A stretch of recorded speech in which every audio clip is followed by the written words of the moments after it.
现在在舞台上呢，这一位我为大家介绍一下，他是龙头琴国家级非物质文化遗产的传承人华尔贡老师。华尔贡老师您好。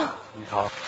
今天华尔贡老师也是带着我们藏族的民族乐器龙头琴来到舞台上哈，我们也可以看一下，哇，这把琴其实我们很多朋友啊更熟悉这个马头琴，因为经常会看到上面一只大马的头像。那我们也可以看一下龙头琴，也是我们藏族的一个民族乐器哈。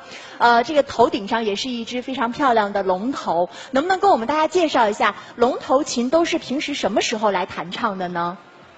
一般在喜庆的时候，过年过节，朋友们聚会，都给大家唱，自弹自唱。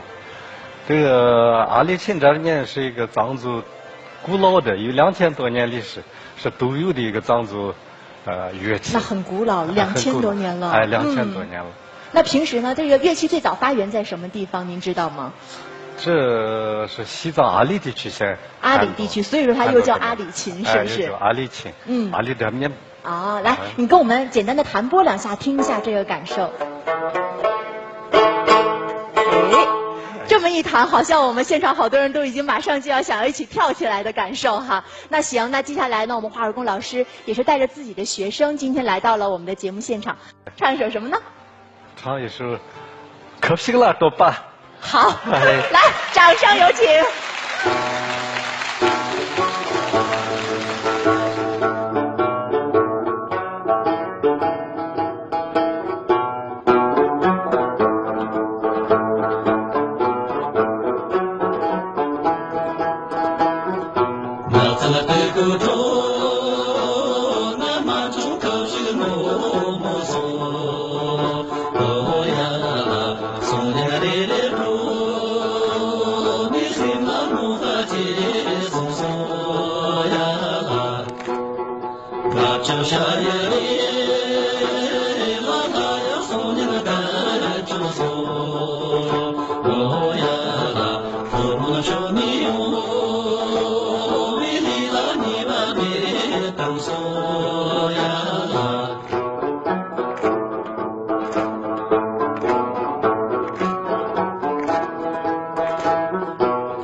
谢谢华尔贡老师。